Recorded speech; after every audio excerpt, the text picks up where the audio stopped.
Bonjour et bienvenue, j'espère que vous allez bien.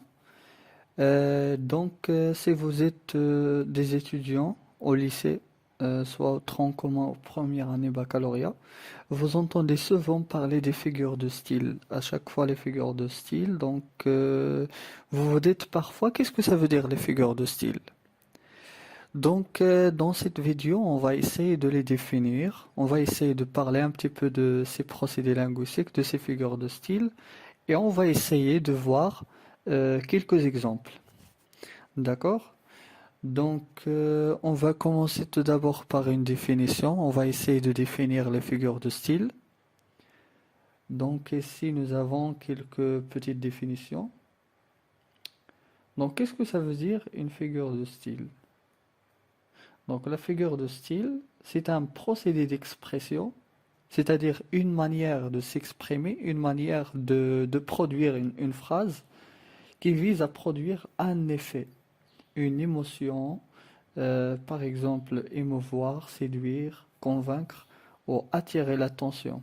Donc là, on peut constater dans cette définition que le l'auteur d'une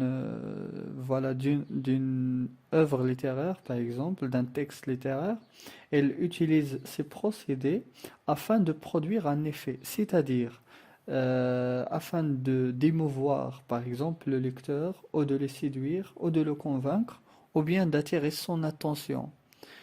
Il a aussi une autre fonction, quand on parle des figures de style, il y a une autre fonction, c'est que l'auteur emploie ces figures de style afin de donner une esthétique au texte littéraire.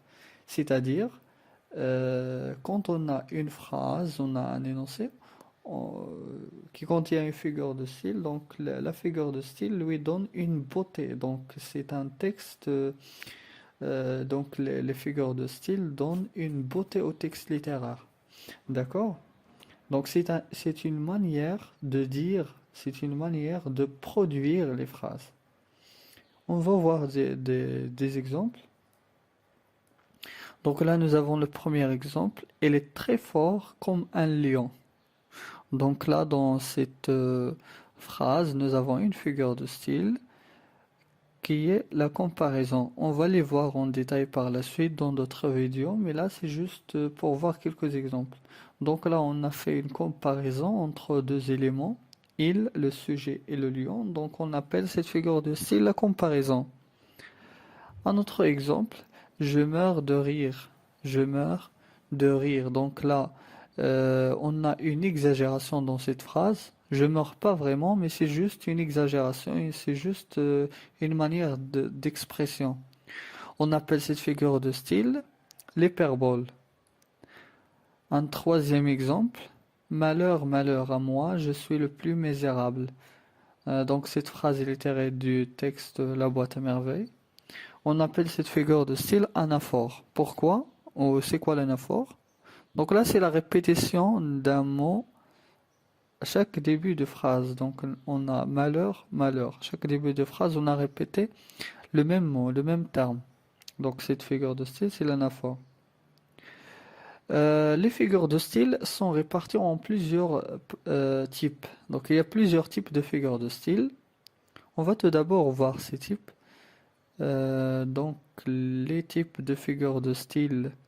On a tout d'abord les figures d'analogie. Donc quand on dit l'analogie, c'est la comparaison. Donc on fait une comparaison entre les termes.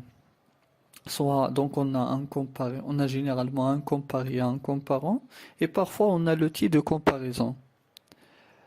Il y a un autre type de figure de style qui s'appelle les figures de position. Donc quand on parle de position, c'est en quelque sorte une contradiction.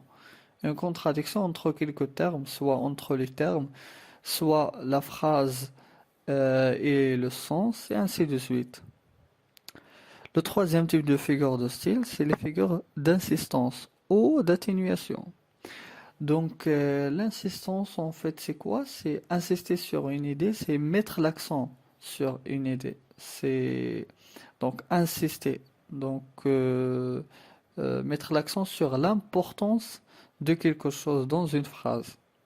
Ou bien atténuation, c'est-à-dire euh, une idée qui est choquante, on essaie de l'atténuer, c'est-à-dire de la représenter d'une manière qui soit plus tolérante.